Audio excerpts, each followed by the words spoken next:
This is a time, everybody, that as a guy that loves video games and loves what I do, man, as far as the commentary and everything, and just kind of seeing the state of video games nowadays, it's a dark day, man.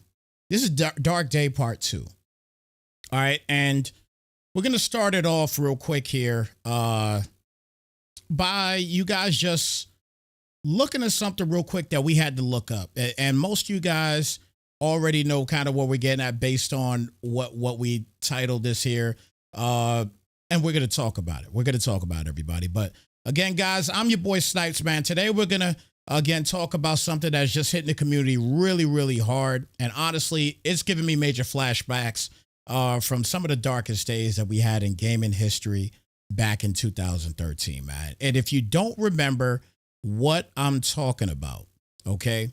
If you don't remember what I'm talking about, I'm going to break it down to you here so you guys could get an idea on what we're talking about here, and then we're going to go back to this in just a moment. So just listen here real quick and then and watch this, and we're going to get right back to this in just a minute. It's a great line for games. Yeah, and absolutely. I think people are going to love it, and then they're going to understand what we're trying to create and how it links games and entertainment, the functionality of the box, some of the advantages that you get of having a box that is designed to use an online state. So that, to me, is a future-proof choice, and I think people could have arguably gone the other way if we didn't do it, and fortunately we have a product for people who aren't able to get some form of connectivity. It's called Xbox 360. Right. So stick with 360. That's your message if you don't, like it? If you have zero access to the internet, that is an offline device. I mean, seriously, when I read the blogs and thought about who's really the most impacted, there was a person who said, hey, I'm on a nuclear sub. Right. And I don't even know what it means to be on a nuclear sub, but I've got to imagine that it's not easy to get an internet connection.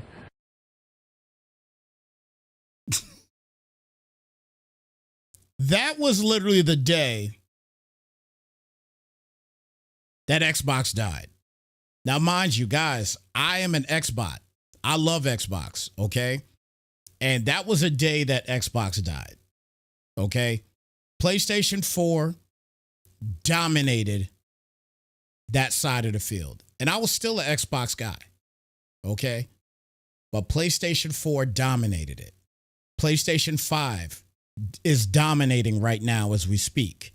We had a lot of things that went on in Xbox until Asha Sharma, you know what I mean, that really just put us in the dirt even further. But at the end of the day, there's so many things to kind of to top off with this situation, okay? If you've been on X and in the forums this past week, you've seen the panic. Reports are flooding all over the place about this strict form of DRM. If you don't know what DRM is, it's digital rights management, which is now hitting, it's now hitting the PlayStation 5. I think it might be hitting the 4 too. I don't know. I don't think it's hitting the 4, but I think for the most part it's hitting the 5. If I'm wrong, let me know in the comments. All right. But this is crazy. But here's a breakdown, everybody. Here's a breakdown. So players are discovering that from games purchased digitally from March of this year, 2026 onwards, they're going to give you a 30-day validity. Did I say diddy? Validity? Is that the word? I don't know. But nonetheless, they're giving you a timer. Okay? They're giving you a timer. If your console isn't connected, okay, to the internet to verify the license, okay? If it's not verifying the license at least once a month, those games you bought, they lock up, okay? You're effectively locking your own library until you get back online. Now, isn't this the thing that was the major issue, if I'm not mistaken? Isn't this the major issue that that Microsoft had back in the day? This is, right? And this is Sony we're talking about now, right? I just want to make sure, because if you guys that may not have been around at the time and didn't see it, okay, let me break it down to you. Some people have already shown it, but I'm going to show it here right now so you guys have an idea on what we're talking about. You just saw in the beginning what we just discussed with Xbox and what they were talking about, okay, when they released Xbox One. All right? Now, take a look at this here. This is Sony's rebuttal. Same year, same E3. This is Sony's rebuttal if you haven't seen it and you haven't heard it. Here you go. In addition to creating an amazing library of new titles on PlayStation 4, we're equally focused on delivering what gamers want most, without imposing restrictions or devaluing their PS4 purchases. For instance, PlayStation 4 won't impose any new restrictions on the use of PS4 gamers.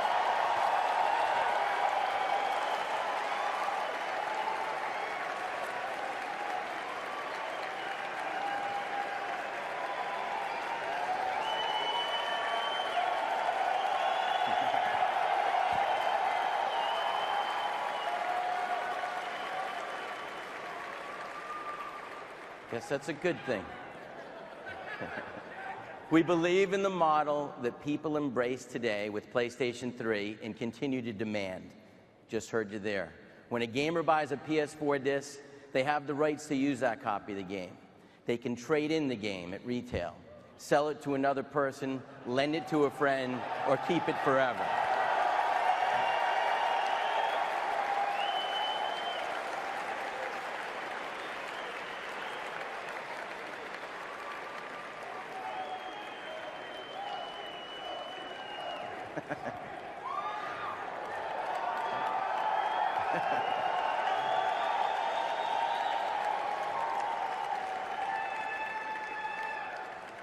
In addition, PlayStation 4 disc-based games don't need to be connected online to play.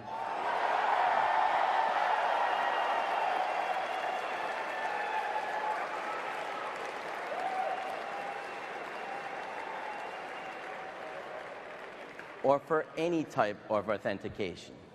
If you enjoy playing single-player games offline, PS4 won't require you to check in online periodically.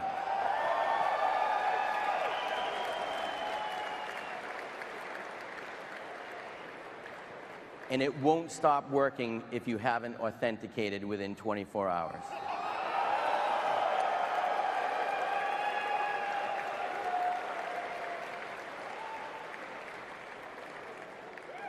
Of course, the experience on PSN will be amazing. Our goal for PlayStation Network on PS4 is clear. Build the best gaming network in the world. A network that is tuned to your preferences, is immediate and intuitive, and delivers a breadth of entertainment offerings that is unmatched in the industry. In New York, we announced several new PSN capabilities that will be available day one on the PlayStation 4. All right, so as you can see right there, that was back in 2013. Same year as Microsoft, okay? So you saw the backlash that everybody, that not everybody, apologies, but that Microsoft got in that regard. You saw the backlash, okay? So you got to expect from the same company that had that rebuttal in 2013, all of a sudden it's okay in 2026? I'm just saying. Let's call a spade here. Let's call what's wrong, wrong. If you believed it then, why don't you believe it now? You know what I mean? Now, we're in a digital world. We do understand that. This is a digital world. This is something that in 2026, this is what it is. And for most people, to be quite honest with you, this is not going to be a problem with people. The years of these years of us streaming, this is what everybody does now. We stream our movies. We stream our music. We stream all the entertainment that we have within our households. So we always have internet. 9 times out of 10. If we don't have internet, the next door neighbor might have it. And you might have a deal with your next door neighbor. Who knows? Who knows what it might be? But nonetheless, you always have access to internet. And then on top of that too, nowadays, you think about it, You have your phone. Your phone is your primary access for internet as well, too, for some people. Some people have like unlimited tethering on their phone. So guess what? They have internet on their phone that they could connect to their PlayStation with no problem. But the question is it reliable at the time? If it's not reliable, then you might have a possible issue. But this is an every 30-day thing with Sony. Is it that bad? I'm going to say no, but at the same time, I guess I have to say yes because of the fact of the video I just showed. You were so against it in the past. What changed? You see what I'm saying? Like, what changed? What changed all of a sudden? Okay. Now, the big question out there right now is if it's a bug or if it's a feature. Okay. There are reports out there that's saying that Sony might have broken something while trying to patch a system exploit to stop like jailbreaking. Okay. I guess there's a jailbreaking thing going on with PlayStation 5s right now. I don't do any of that stuff because I'm scared. So it is what it is. I don't do that stuff. But the reality, it's a mass reminder, everybody, that in the digital age, we don't really own these games. We're just renting them at the publisher's discretion. That's what it is. That's really what it is, everybody. And we're going to have to get to a point where we all understand that. Okay. And let's keep it 100. Again, we've seen this before, again with Xbox. Okay. And they pulled this stunt with the quote unquote always online requirement where you had to check in daily just to play your discs. They wanted to kill the used game market. That's what they wanted to do at the time. They wanted to kill the used game market at the time. All right. But at that time, the backlash was legendary. The gaming community completely revolted, and it was so bad that Microsoft had to do a complete 180 and fix it. They had to do a massive policy reversal. I can't talk today. And it was like maybe a couple weeks later that they had to do it. Okay. And they had to promise that you can lend, sell, and play your physical disc without any Big Brother check-ins. They had to do it at that time. Will Sony do it this time around? That's going to be the big question at this point right now. We know it's out there. We know that people are talking about that. I'm even hearing things that customer service from Sony has already officially talked about it, but Sony hasn't said anything yet, which is weird to me.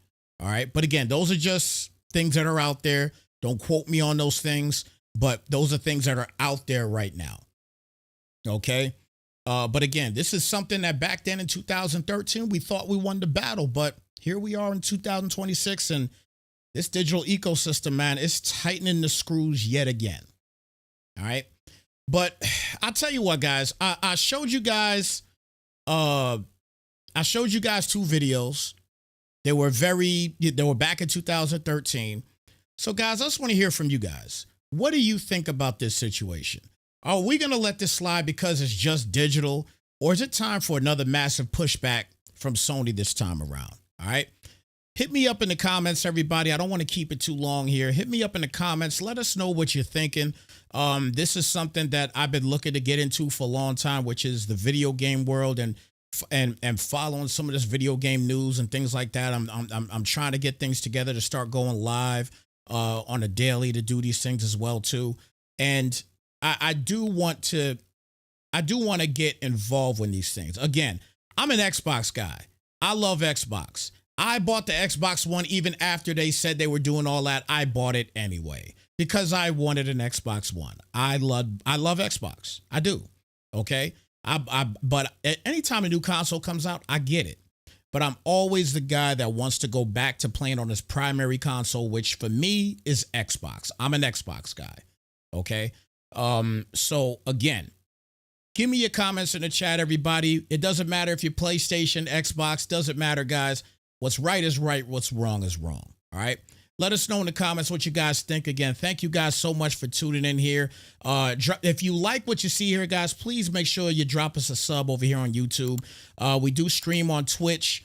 We don't have a set schedule on Twitch, but we are Snipes TV Gaming on Twitch as well, too. I do in-game commentary from Madden leagues. I've been doing it ever since COVID. Been doing it since COVID. So, giving people entertainment, and this is what I've been doing, guys. So, again, thank you guys so much for being here, man. And hopefully we can continue to, allow this thing to grow. And it's not going to grow without you guys and you guys chiming in. So, guys, please chime in. Thank you guys so much for tuning in, everybody. Take care. Be blessed. And we're going to catch you guys in the next one. All right.